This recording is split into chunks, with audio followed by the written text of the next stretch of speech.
The girl who changed a nation. What if I told you that one of the greatest miracles in the Bible began with the words of a girl whose name was never recorded? History remembers kings. It remembers generals. But heaven never forgot a girl. She wasn't born into a prophet. A raid suddenly shatters a peaceful village. The 22-year-old girl's world changes as she is arrested and taken away from her home and family. She never had the chance to say goodbye. She was carried into a foreign land, not as a guest, as a slave. Every morning she served in the house of the man whose army had destroyed her home. His name was Naaman. He was the greatest military commander in Syria. Crowds admired him. Kings trusted him. Armies feared him. But there was one battle he could not win: leprosy. Beneath the armor, behind the victories, a disease was slowly stealing his life.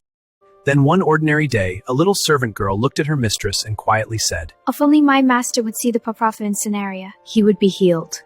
No anger, no revenge, no bitterness.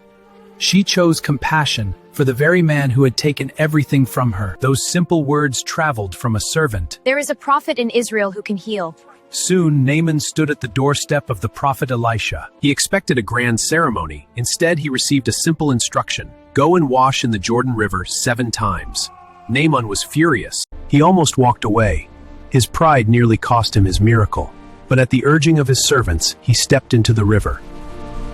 Once, nothing. Twice, nothing. 3 times, still nothing. By the 6th time, it looked as though heaven was silent. Then the 7th step. As Naaman rose from the water, the leprosy was gone.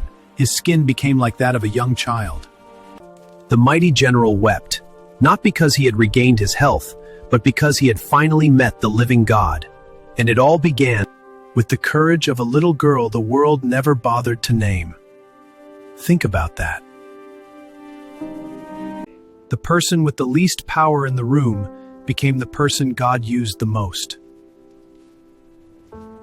She never stood on a stage, she never wore a crown, she never led an army, yet one sentence spoken in faith changed a family's future, changed a nation's leader, and pointed countless generations toward God's power.